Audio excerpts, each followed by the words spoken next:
పుట్టకు మొదటి సంది ఎన్నో చర్చలు జరుగుతుండే తెలంగాణ వస్తుంది కానీ మన తెలంగాణ యువతలకు క్రికెట్లో చాలా నష్టమవుతుంది అని అది కంట్రోల్ మొత్తము ఒకరిద్దరు చేతుండే అని చెప్పిండ్రు. అయితే నేను చెప్పింది ఏంటంటే నేను స్పోర్ట్స్ మ్యాన్, నేను అన్ని స్పోర్ట్స్ ఆడతా కానీ క్రికెట్లో నాకు ఇంట్రెస్ట్ లేదు.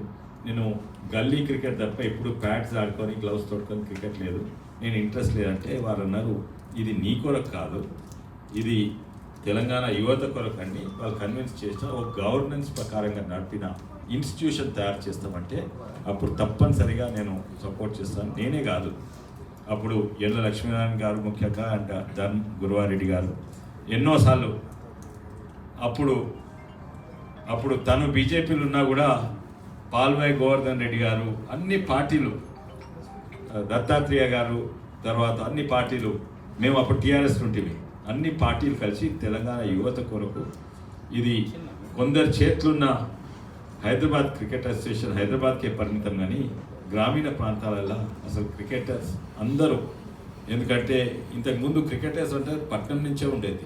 నేను అనుకుంటే మొట్టమొదలు మన ధోని, సెకండ్ టైర్, లేకుంటే అందరూ ఎలీట్ గవాస్కర్, లేకుంటే నవాబ్ పటోడి. కానీ ఈ రోజుల్లో నిజమైన క్రికెట్ అండ్ క్రికెట్ ప్లేయర్స్ అంటే టాలెంట్ ఉన్న క్రికెట్ ప్లేయర్స్ గ్రామీణ ప్రాంతం. అది టీసీఏ మొత్తానికి మొత్తం మర్చిపోయింది. ఓన్లీ పైసలకు ఎగబడి ఆ గ్రూప్లో హెచ్సిఏ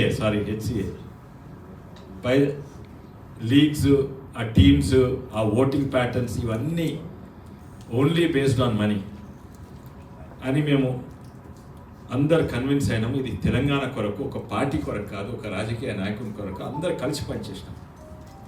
అప్పుడు శరద్ పవార్ గారు బీసీసీలో ఉండేది, మేము అందరం పోయి శరద్ పవార్ గారి బిడ్డ నాకు చాలా దగ్గర, సుప్రియా సులే గారు అపాయింట్మెంట్ తీసుకొని 3 సార్లు కలిసినాం.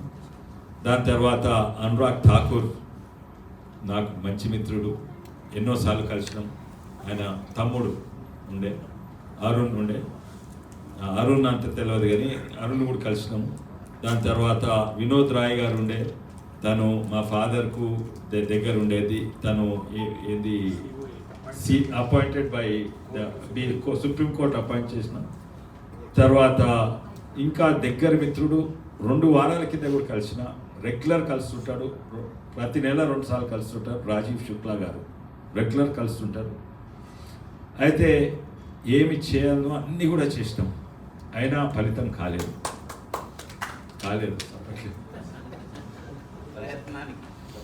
అన్నీ ఎంత చేయాలనో అంత చేసినాము. దాని తర్వాత ముఖ్యంగా ఏం చెప్తున్నానంటే రాజీవ్ శుక్లా గారు ఇది కోర్టు ద్వారానే పోవాలి. నేను ఇప్పటివరకు ఇది అమిత్ షా గారి దగ్గరికి తీసుకోలేదు, ఎందుకంటే జైషా